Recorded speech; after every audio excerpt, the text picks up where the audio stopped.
The question of leasing a car versus buying comes up all the time, and depending on who you talk to, the debate can get a little controversial. What is the better financial decision? In order to figure that out, we need to find out what the total cost of owning a car is per year in order to get a fair comparison between the two. It sounds pretty simple, but there are a lot of factors we need to take into consideration when breaking these numbers down. In addition, there's also intangibles that you need to consider, such as depreciation, maintenance costs, and just the feeling of owning a car when deciding on whether you should buy or lease a car. Let's break down the cost differences between buying and leasing a car with the help of an example. Let's say you want to purchase a brand new Toyota Corolla. As you can see from this image, the price of the car ranges quite a bit depending on which model you end up purchasing. For the sake of simplicity, let's assume the Corolla you are purchasing is the SE sedan, which costs you exactly $25,750. Now, if you put down $2,500 as a down payment for your car,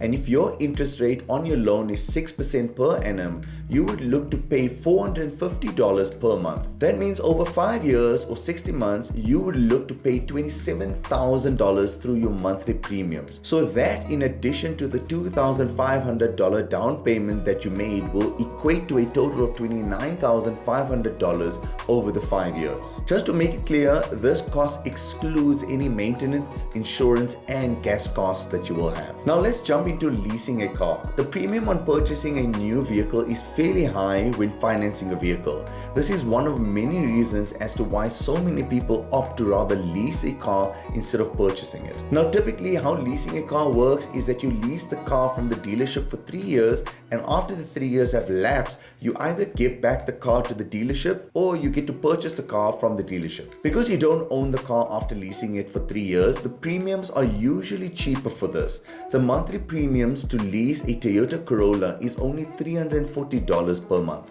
Now, generally when cars are leased, they are typically leased for just 3 years or 36 months. When paying your monthly premiums to the dealership, they cover 4 things. The first one being depreciation. You'll be required to pay for the value the car depreciates in the 3 years that you are using it. The second thing that you're paying for is the interest or the finance charge. This is usually determined by economic factors such as interest rate at the time. Your monthly premiums will also cover any taxes associated with the lease, and lastly, your premiums will cover any fees that need to be charged. Leasing a car is usually cheaper on a monthly basis than buying a car, and the reason for this is that when you are purchasing the car, you are paying for the entire car.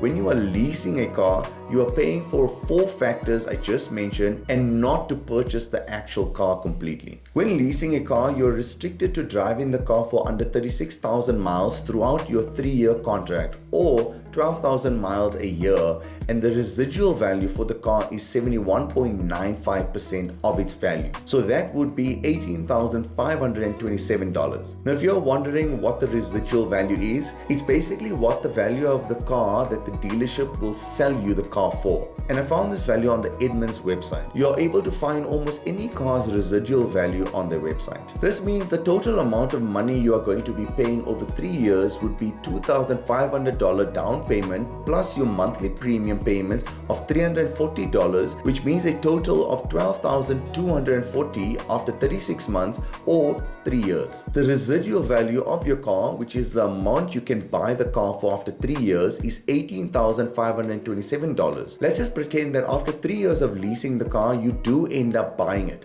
This will allow us to compare the price of leasing versus buying a brand new car. So this would then bring your total to $33,267 for leasing a car. Now, I know what you guys are thinking right now. I basically just compared buying a car over 5 years of finance to leasing a car for just 3 years, which doesn't really seem like a fair comparison.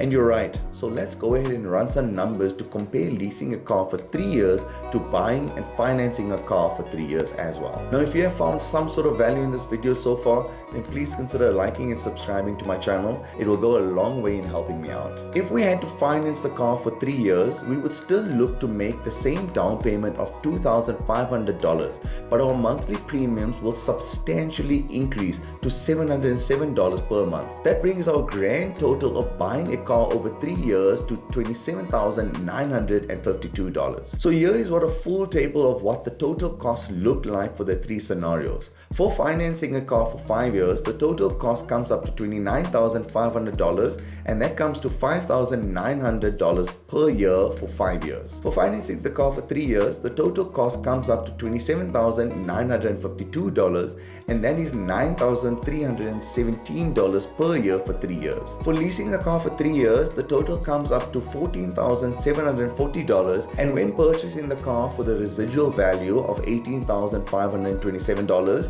the total comes up to $33,267 when purchasing the car after 3 years, and that is $11,089 per year for 3 years. From this, it seems clear that purchasing a car makes more financial sense when it comes to buying versus leasing.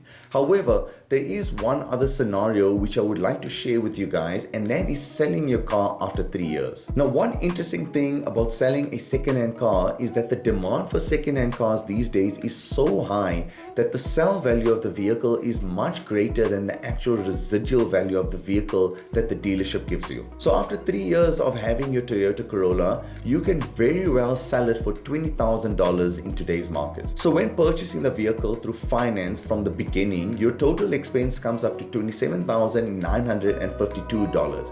And if you sell that car for $20,000, you will be left with $7,952 for the 3 years, which comes up to $2,650 per year. Now, on the other hand, if you decide to lease the car and not purchase it after 3 years, your expense on it for the 3 years will be $14,740, which equates to a mammoth $4,913 per year. If you decide to purchase the car at its residual value of $18,527 and then decide to sell it at $20,000, then you would be left with an expense of $13,267 and have an expense of $4,422 per year for 3 years. So with this said, it's pretty clear as to what would be cheaper financially on leasing versus buying a new vehicle. The key takeaway from this video is that most people and most cars is going to be more financially economical to own the car for a long period of time. But of course, this is going to depend on a lot of things like depreciation, residual value, and how much you can get for the car in the used car market. If you want to know how it's going to work out for you and for your car, you need to run the numbers yourself.